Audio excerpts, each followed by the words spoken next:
This last week, Nintendo decided to release their teaser trailer for the upcoming console, the Nintendo Switch 2, and it seemed like they released it without any fanfare. They just kind of dropped it off. And I think a lot of this just has to deal with the fact that there was so many rumors and leaks surrounding this already that like, well, people already know what it looks like, so let's just release this teaser and make it official. And it very much just kind of showed what we already know about it, because when I saw the teaser, I was like, well, yeah, I mean, they're just kind of showing what it looks like, and I already knew what it looked like coming up to it. But now we're kind of hearing more information about the potential price and the specs for it. Again, not confirmed by Nintendo, but since a lot of the leaks and rumors surrounding the look of it turned out to be true, I'm wondering if some of this stuff is also true. We don't know yet, but I thought it'd be kind of interesting to talk about and see what other people think about this sort of thing. So I got this article right here from That Part Place talking about it with the headline: rumor Nintendo Switch 2 price and release window reportedly revealed coming this summer at a steep cost. And yeah, looking at this, I did kind of agree that the price does seem kind of high for what you're getting. In a post on X, can't pronounce that, sorry, cited sources close to Nintendo claiming the Switch 2 would launch in June 2025 with two pricing options, a $449 base model and a $499 bundle that includes the new Mario Kart game teased in the trailer. Yeah, that seems like kind of a high price considering how much the current Switches are, but I mean, I guess it makes sense that you would have to charge more than that, but still, I mean, I'd obviously prefer it to be cheaper. I mean, I would prefer it to be $10, but that's obviously not feasible. I prefer it to be the same price as the current Switch, but I don't think Nintendo is going to do that unless they're just planning on discontinuing that. But if they're not going to do that, then they are kind of forced to try to charge more for it. And it's just a matter of whether or not people feel it's reasonable for what you're getting.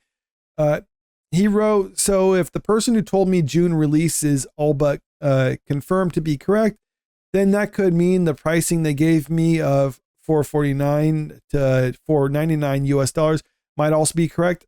Think the $50 extra is a Mario Kart bundle.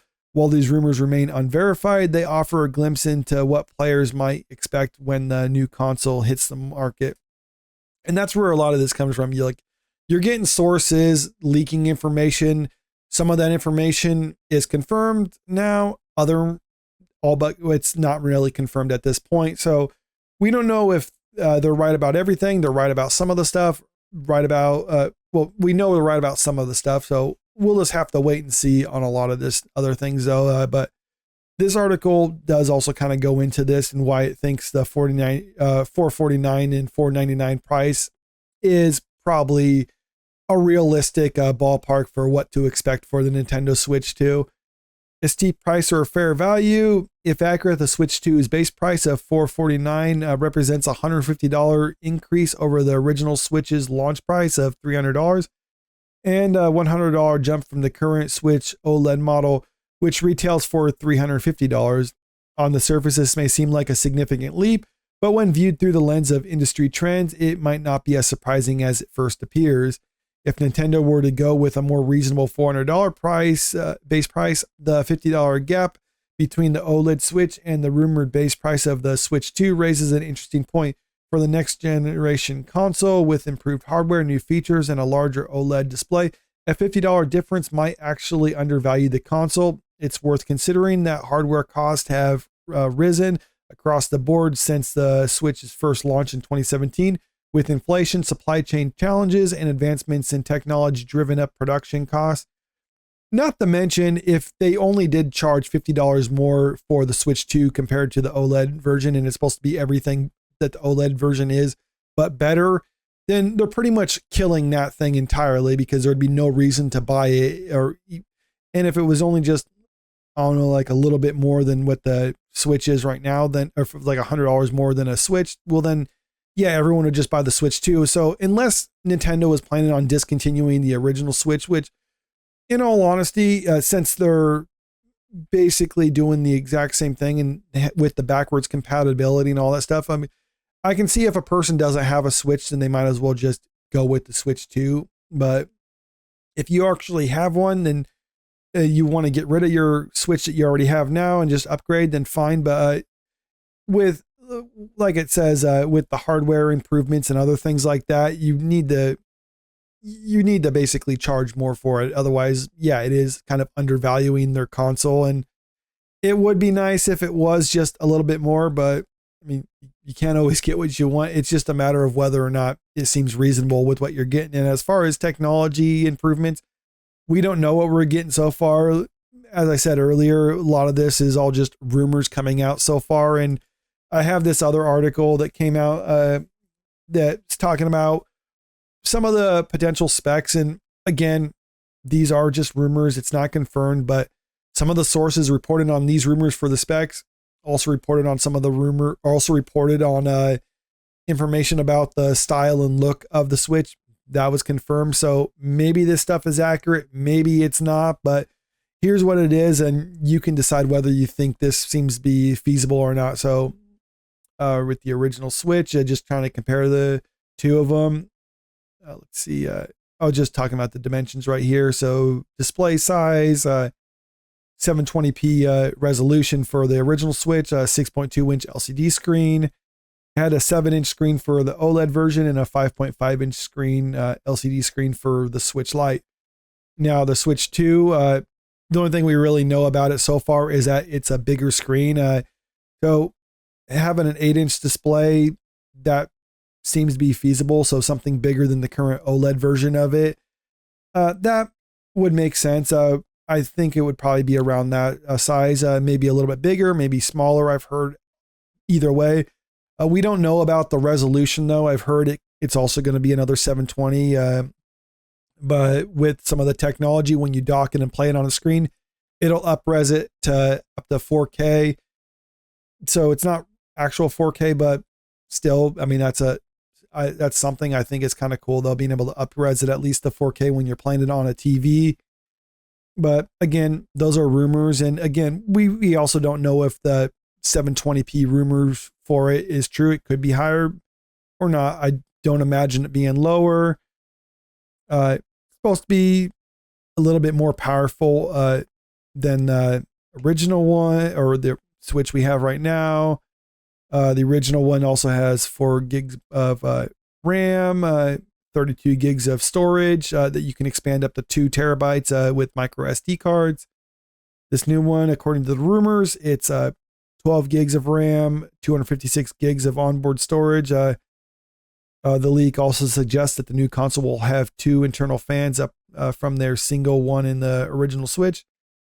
Don't know if you can expand the storage. I don't think it says anything around here yet, but I'd imagine if the Switch we have now allows you to put micro SD cards to expand it, then the Switch 2 would probably do the exact same thing.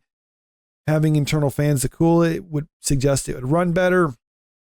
Don't know a whole lot about the battery life for it. It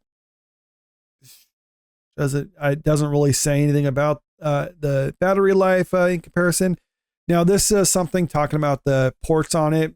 That's something that you can actually see from the release trailer. So the first Switch port's a single USB-C port at the bottom, a 3.5-inch headphone jack on the top, a Wi-Fi 5 Plus, Bluetooth 4.1 connectivity.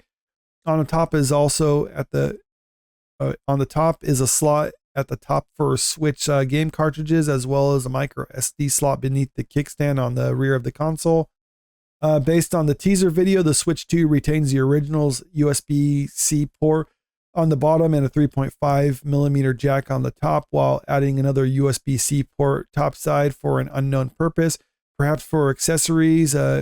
Nintendo Labo sequel, anyone?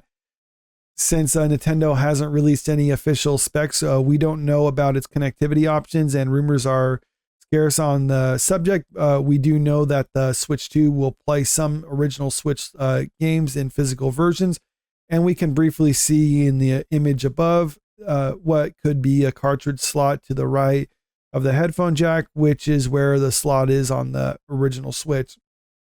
So, again, I mean, this is just what we know about it. So, I mean, some of the stuff we know about it, a lot of it is just rumors at this time. But kind of the reason I wanted to talk about this, though, is just having to deal with the price and then, like, what you're going to be getting with the other one, at least what's being reported on. I mean, just let me know in the comment sections. Do you think the price increase for it is justified for what you're actually getting in this new hardware? Because it does point out, I believe in this article here, that a lot of the specs on it is not going to be as great as what you're getting with the Xbox or not, the Xbox Series X or the PlayStation 5s. It's not going to have as good a hardware as them.